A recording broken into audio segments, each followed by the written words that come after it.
Continuamos con Café entre Amigos y mañana, fecha especial, es el cumpleaños de la patria, 25 de mayo, y vamos a estar hablando de este tema. Vamos a ver un informe y ya enseguida les presentamos a los invitados de esta noche.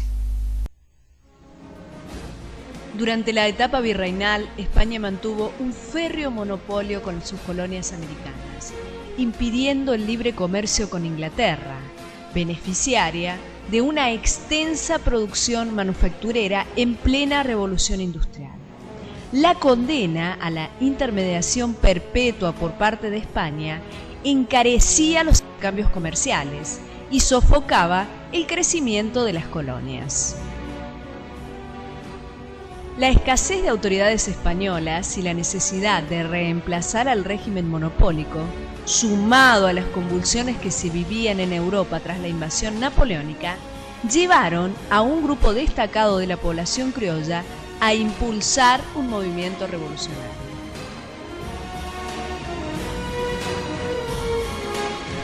Desde 1792 hasta 1815, Europa está casi permanentemente en guerra. Napoleón Bonaparte pasa de ser general revolucionario a un emperador expansionista que quiere conquistar toda Europa. Realiza un bloqueo continental comercial. Portugal no lo respeta, entonces decide invadirlo y también invadir a España, donde se decide lo que pasa en el Río de la Plata. Para febrero de 1810, casi toda España se encontraba en manos de los franceses. Un consejo de regencia gobernaba la península en nombre de Fernando VII, prisionero de Napoleón. El 13 de mayo de 1810 llegaron a Buenos Aires la noticia de la caída de la Junta Central de Sevilla, último bastión del poder español. Hoy nos visita el señor Mario Tresec. ¿Qué tal, Mario? ¿Cómo estás? Analía? ¿Bien? Bien, muy bien. ¿Cómo estás, Alejandro? ¿Cómo te va? ¿Todo bien? Y la profesora Verónica Mendizábal. ¿Cómo estás, Vero? Bien, buenas noches, ¿cómo les va? Bueno, vamos a hablar del 25 de mayo, el cumpleaños de la patria, ¿no? ¿Qué pasó esa semana del 25 de mayo, Vero? Y bueno, en esa semana lo que se hizo fue romper con el orden colonial, o sea, este orden impuesto por España, esta organización social, política, cultural y económica, se decidió romper esos lazos y imponer un nuevo orden social y un orden patrio. Digamos que esto es consecuencia un poco de todo lo que se venía viviendo, a consecuencia de lo que se venía viviendo en el mundo y en Latinoamérica. ¿Sí? Había varios focos de rebeldía y el único que, digamos, fue concreto fue la Revolución de Mayo. Ahora también hay que tener en cuenta que cuando uno habla de revolución en todos los aspectos. Y para mi criterio y varios autores, la Revolución de Mayo no fue en todos los aspectos, solamente fue en lo político y en lo económico. Lo otro se mantuvo, porque fue una imposición, una colonia. Claro. Pero bueno, ese cambio fue lo que se dio. ¿Qué pasó con la sociedad? ¿Estaban de acuerdo, Mario?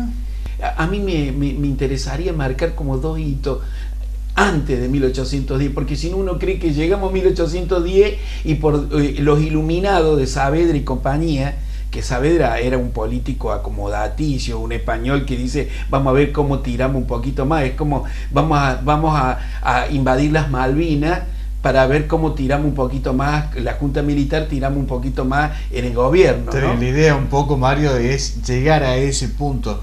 ¿Cómo se originó toda esta revolución? Bueno, está por supuesto lo de Tupac Amaru, los movimientos de rebeldía de los pueblos originarios, pero también hay un hito que a mí me parece, porque tenemos un papa jesuita, ¿no? El hecho de, por ejemplo, las misiones jesuíticas, con toda la cultura, porque vino una de las congregaciones más intelectuales, con más contenido social, que privilegiaron el habla de los pueblos guaraníes, que los organizaron, que les dieron oficio.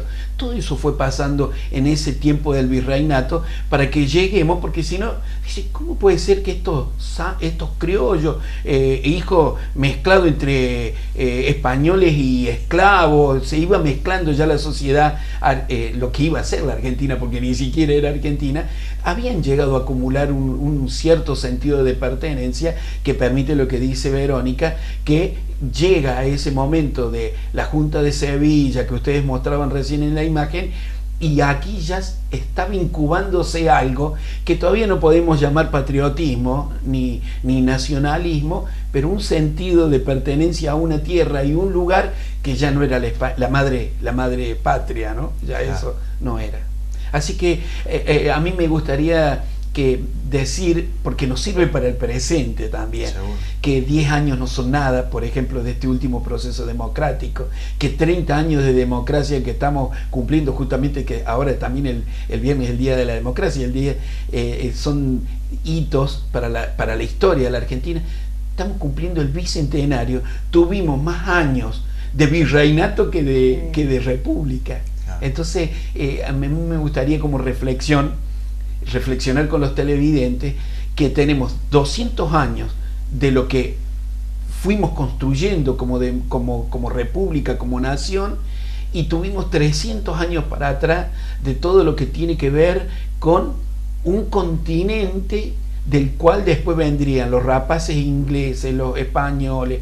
Los ingleses vinieron hasta las costas del Brasil, porque justamente como mostraron ustedes ahí en la imagen, de Portugal los habían rajado y se tuvo que venir la corona portuguesa se tuvo que venir a Brasil. Y por eso también, para verlo hoy, ¿por qué somos distintos a los brasileros? Y hay como una puja que no es solamente futbolística, entre Argentina, por ejemplo, y Brasil. Viene desde hace mucho. Viene desde el fondo de la historia. Siempre hay una explicación política o sociopolítica o sociocultural que abreva en las raíces de la historia de los pueblos, ¿no?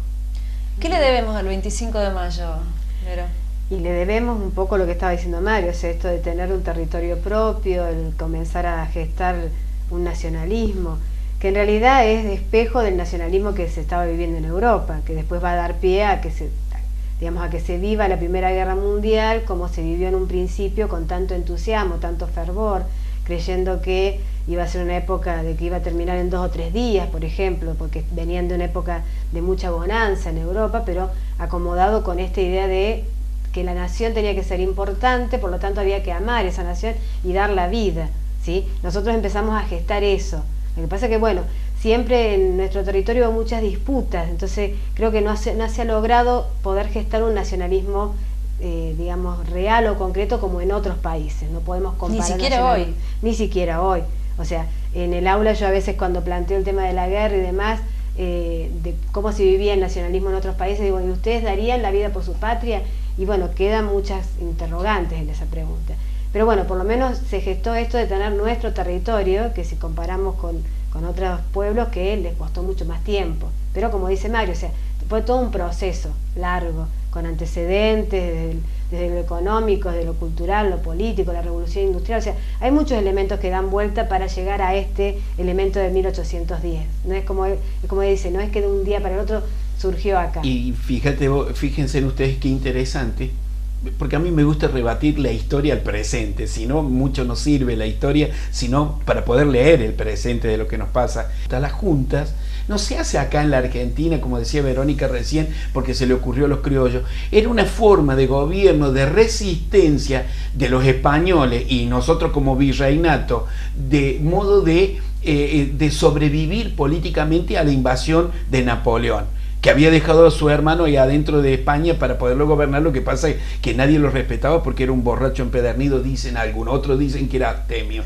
que eso también tiene de lindo la historia porque tiene siempre dos interpretaciones. Fíjate otra cosa para traerlo a la historia que me parece divertido, aunque trágico también para la historia de los pueblos, porque entre comillas, para defender La Plata, Sobremonte escapa con las valijas de dinero.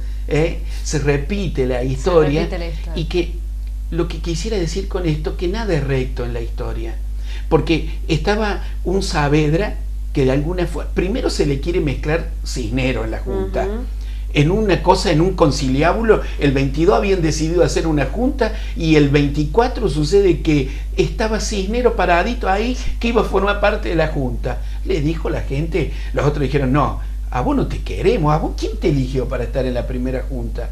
Y por suerte arman una primera junta, de todas maneras, y la cabeza de la primera junta es un conservador, no es ni Moreno, ni es Castelli, ni es Belgrano, que son los sectores verdaderamente revolucionarios de esa primera junta. Y la Argentina siempre ha ido conviviendo con los sectores del conservadurismo, del privilegio, de los sectores que después a lo largo de la historia Verónica podrá desarrollar mejor eso, son los que van a abroquelarse en el poder, que es lo que pasó, vos lo dijiste también recién con respecto a esto. Sí, la Revolución de Mayo, dicen algunos que la Revolución de Mayo fue casi municipal. Es como si Macri ahora que hizo el DNU, porque ¿qué le importaba al resto, entre comillas, del país? Que no era un país, era una federación de gobernación, entre la que Córdoba era una de las más importantes, Tucumán, Córdoba, ¿no es cierto? Santiago del Estero. Pero empezó, porque como había elementos revolucionarios en esa primera junta, lo primero que hizo ese espíritu progresista, revolucionario, dijo: no, vamos a convocar al resto de las provincias para constituir. Pero fíjate la tendencia. Primero es una junta de no recuerdo cuántos miembros, de 8, 7, no sé cuántos. Después un triunvirato y después presidente. En vez de ampliar la base democrática, se fue... Cada vez se achicó. Claro, se achicó la cabeza. Esa es un modo de concentración del poder, ¿no? Eso mismo le pasó en lo personal y en lo político, en lo territorial, que terminó siendo Buenos Aires la cabeza del león, ¿no? Y la cola del ratón fuimos todas las provincias, que hasta aún hoy esa tendencia del puerto nos ha condenado, ¿no? Sí, ¿Qué reflexión hacemos entonces después de más de 200 años, como para terminar la nota?